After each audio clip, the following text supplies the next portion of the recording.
I'd like to introduce the new Autodetect feature. The way this thing works is it searches through a data set and checks relative to a tolerance to see if a geometry of a certain type fits the data. And if it does, then it resolves that data set into the geometry type that fits the best. It's a way of working relatively far from the computer where you're really not selecting stuff from the menus. You're simply measuring a bunch of points and then letting it do most of the work for you. So let me just show you real quick how that works. So if I simply click this button once, I can then go to the arm and start measuring. So what I'm going to do here is go ahead and measure a plane.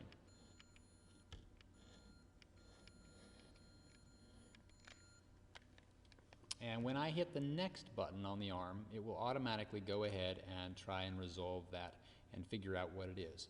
And what it did is a couple of different things. First of all, it went ahead and fit the data and created a plane. It also automatically set the projection plane for me so that now I can go ahead and start measuring features. And you can just simply go ahead and measuring without pushing any other buttons.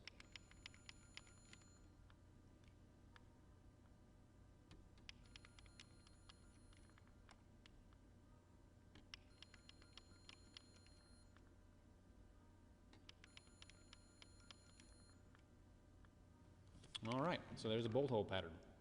Now if I want to go ahead and measure a different projection plane, I've got a couple of things to consider. First of all, if I measure a plane that's perfectly orthogonal, I am going to end up with a line. So it's very easy to measure lines on a part.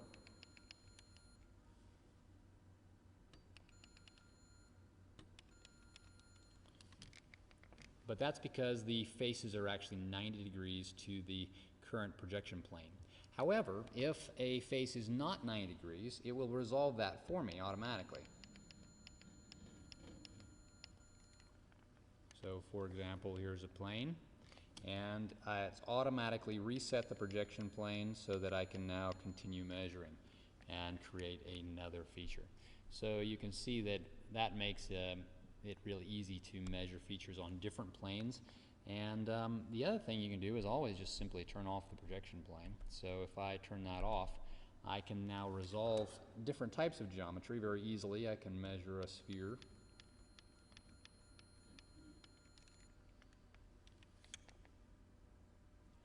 And let's do a cone.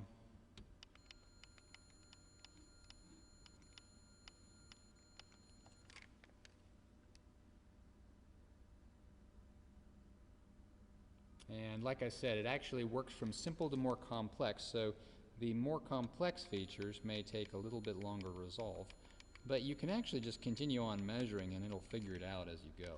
So there's some neat things about the way this thing works. So the idea is pretty simple. You just simply measure the features you want and it resolves it to the features. The other thing that's kind of neat is if you had CAD, so actually I have CAD in this file, I can show that.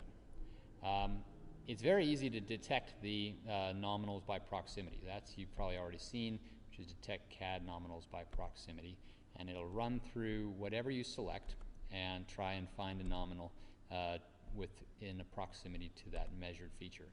And that works pretty darn well for most features. So it's just run through and created the nominal for all these. But if you're measuring live, you don't have to even do that. You can just simply measure something.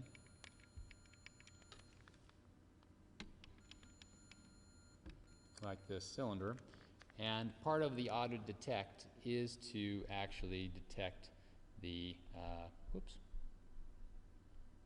what did I do?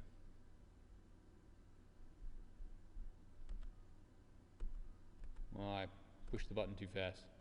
But here's another interesting thing. So if I just stop, I can go to this feature and associate points. I can grab this group here and hit enter, and it will automatically detect that and build it and detect the nominal for me. So that's the other thing that's nice about these features is that you can right click and resolve the auto detect feature. So if I have one here, let me just show you.